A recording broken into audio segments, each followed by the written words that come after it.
안녕하세요. 꿀단지 PD입니다. 알게 모르게 국내 스마트폰을 매년 출시하고 있는 샤오미가 6월 16일 레드미 노트 12 프로 플러스 5G를 국내에 출시했습니다.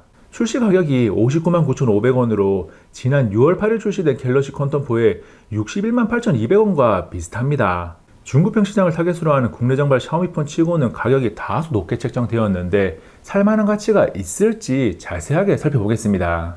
레드미 노트 12 프로 플러스 박스는 아이폰이나 갤럭시의 얇은 형태와 다르게 부피가 제법 있습니다. 기본 젤리 케이스, 110W를 지원하는 GAN 지라칼륨 충전 어댑터와 케이블 등이 들어있고 보호 필름도 기본 부착되어 있습니다.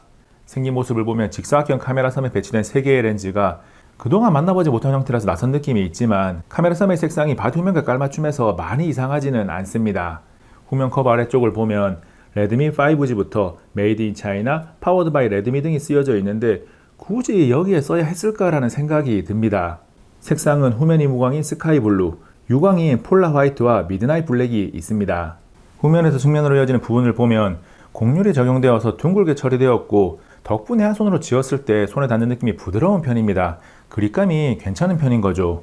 무게는 기본 필름 부착 상태에서 212g으로 6.67인치 크기를 고려하더라도 절대적으로 가볍지 않고 약간의 묵직함을 느끼는 분들도 있을 겁니다. 그나마 다행인 것은 무게 배분이 골고루 잘 되어서 그런지 체감 무게는 수치보다는 조금 더 가볍게 느껴집니다. 레드미 노트 12 프로 플러스에서 가장 눈에 띄는 스펙은 삼성의 아이소셀 HPX 2역화소 이미지 센서를 탑재한 카메라입니다. 아이소셀 HPX는 삼성이 중국 시장을 겨냥해서 만든 2역화소 이미지 센서로 우리에게 잘 알려진 아이소셀 HP3와 성능이 거의 똑같다고 봐도 무방합니다. 즉 아이소셀 HPX는 갤럭시 S23 울트라에 탑재된 아이소셀 HP2보다 한 세대 전 이미지 센서입니다. 완전히 최신 이미지 센서는 아니지만 중국병 모델의 2역화소 이미지 센서가 들어간 자체가 놀라운 부분인데 광각 촬영한 사진들을 보면 품질이 상당히 좋습니다. 색 표현이 과하게 진하거나 물 빠진 듯 연하지 않고 우리 눈에 보이는 수준과 비슷합니다. 선명도나 노이즈 처리도 수준급이어서 PC 옮겨서 모니터로 봐도 제법 사진이 볼만합니다. 다만 2역화소로 촬영한 사진을 갤럭시 S23 울트라의 2역화소 사진과 비교해보면 언뜻 보면 비슷해 보이지만 부분 확대를 자세히 보면 S23 울트라의 사진이 더 선명해서 피사체를 조금 더 정확하게 표현합니다. 그래도 중국병 스마트폰에서 프리미어폰과 비교할 수 있는 하나가 있다는 게 인상적입니다. 메인 광각 카메라의 사진 품질은 프리미어폰과 비빌만 하죠.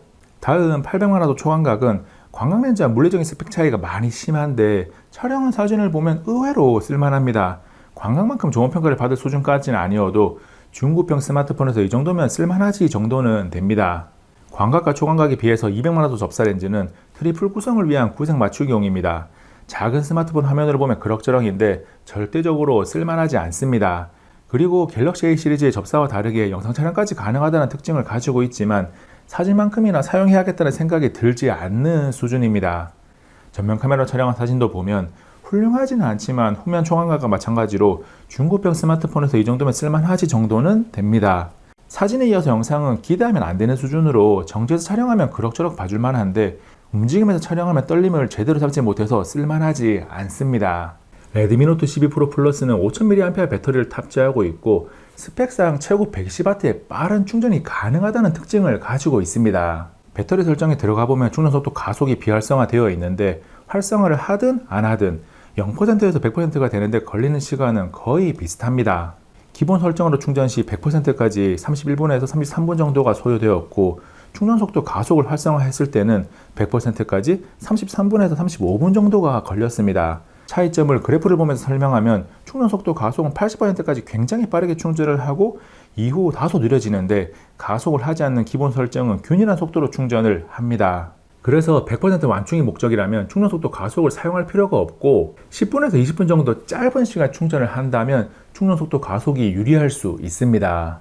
충전을 워낙 고속으로 하니까 단말기 어댑터의 발열까지 체크를 했는데 스마트폰은 최고 39도대, 어댑터는 최고 43도대로 문제가 발생할 만한 온도는 아닙니다. 사용시간은 5000mAh라는 용량에 비해서는 길지 않지만 다른 스마트폰들과 비교해보면 절대적인 사용시간은 괜찮고 사용 효율은 다소 떨어집니다. 배터리는 종합적으로 사용시간에 대한 걱정을 할 정도는 아니고 충전에 대한 귀찮음을 많이 덜어낼 수 있는 빠른 충전이 가능하니까 레드미 노트 12 프로 플러스가 가지고 있는 매력 포인트입니다. 배터리와 카메라에서 긍정적인 이야기를 많이 했다면 퍼포먼스는 아쉬운 부분입니다. 미디어텍의 디멘시티 1080을 탑재해서 중고편 기기 시장에서 절대적으로 성능이 부족하다고 평가할 정도는 아닌데 그동안 샤오미가 동급 가격에서 최고의 퍼포먼스를 보여준 것과는 다른 모습입니다. 긱벤치 6와 3D마크 와일드라이프 익스트림 점수를 보면 2022년에 나온 엑시노스 1280의 갤럭시 A53보다는 살짝 우위에 있지만 2023년에 나온 엑시노스 1380의 갤럭시 컨텀4보다는 살짝 아래에 있습니다. 이어서 3D마크 와일드라이프 스트레스 테스트를 하면서 확인한 성능 유지 안정성은 99.1%로 스로틀링에 대한 걱정은 없고 이때 외부 발열을 측정해보니 전후면 모두 최고 35도대로 발열 관리는 상당히 좋은 편입니다. 최고 사양 게임인 원신을 최고 그래픽 옵션으로 플레이하면서도 발열을 체크했는데 최고 온도가 전면 41도대, 후면 40도대가 나왔습니다. 원신 최고 옵션에서 이 정도 온도는 괜찮은 편입니다. 그리고 성능적으로도 원신과 같은 고사양 게임의 옵션을 적당히 타협하면 제법 원활하게 즐길 수 있는 퍼포먼스는 가지고 있습니다.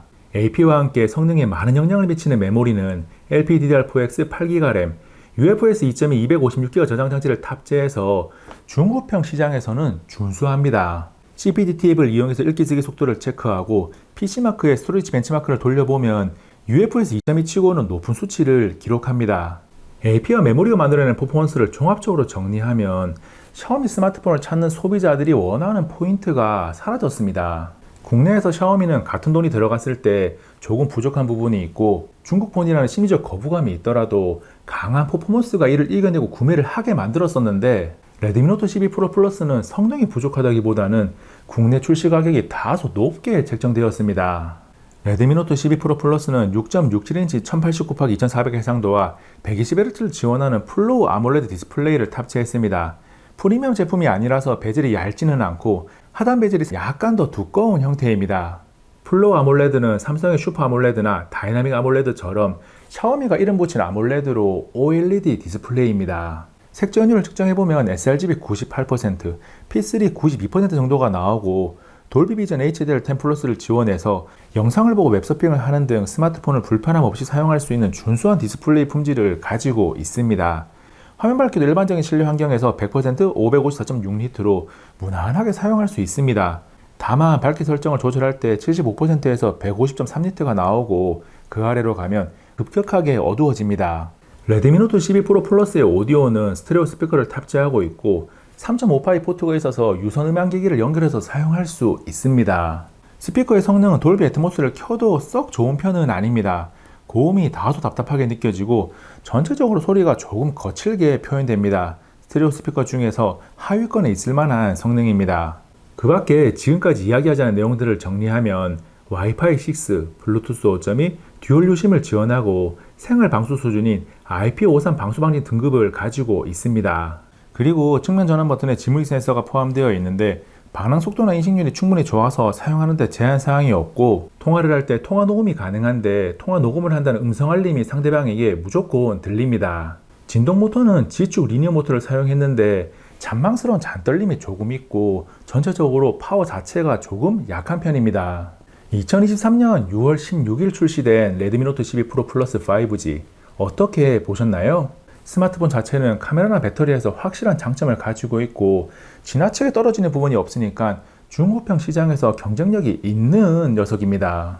다만 해외 직구 시 40만원대까지 가능한데 국내 출시 가격이 59만 9,500원에 책정된 것은 많이 아쉬운 부분이죠. 7월 31일까지 출시 프로모션으로 샤오미 공개 청정기 3H를 준다고 하지만 자급제로 사기에 부담스럽다는 것이 변하지는 않습니다. 그래서 직구가 아닌 국내 정발된 레드미 노트 12 프로 플러스를 사고 싶다면 이동통신사의 공시지원금 정책 변화를 유심히 살펴보고 확 푸는 타이밍을 노리는 것이 좋습니다. 직구가 국내 정발과 다른 점은 구성품으로 포함된 전원 어댑터가 바로 사용할 수 없는 형태라는 점과 AS를 받을 수 없다는 점입니다. 국내 정발된 샤오미 스마트폰은 SK 네트워크 서비스에서 AS를 받을 수 있습니다. 여러분의 스마트폰 상식이 플러스 1이 되는 시간이었기를 바라면서 꿀단지 PD는 이만 물러갑니다. 이번 영상은 여기까지. 다음에 또 만나요. 안녕.